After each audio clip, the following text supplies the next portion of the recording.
Bienvenue sur la capsule numéro 10 qui concerne le retour des documents entre les BEQ. Dès l'ouverture du prêt réseau, il sera important de distinguer les documents qui ont été empruntés via l'emprunt direct ou via le prêt réseau, donc quand le prêt a été fait à l'usager, des documents qui ont été demandés en PEB, donc quand le prêt est fait à l'institution. En effet, malgré le prêt réseau, il n'est pas impossible que certains documents circulent entre les BEQ à titre de PEB. Par exemple, pour les formats exclus du prêt réseau, comme les DVD et les périodiques reliés.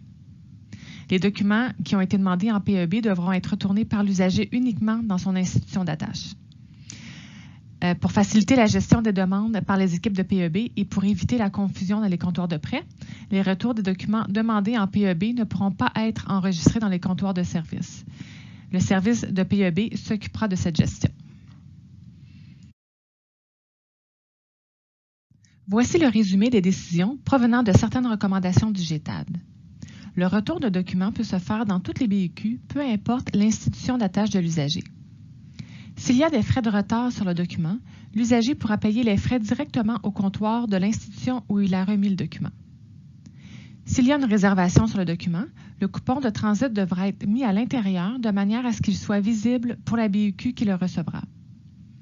L'expédition des documents obtenus par le prêt réseau peut se faire par le service de PEB ou par une autre équipe. Ceci est à la discrétion de chaque institution.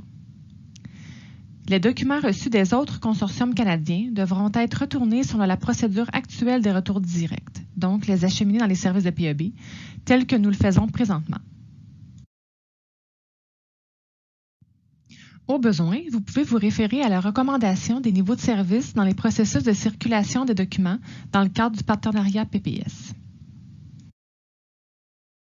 Si vous avez des questions, n'hésitez pas à communiquer avec le GTAN, soit par l'entremise de votre représentant local ou sur Slack, sur le canal WMS Circulation.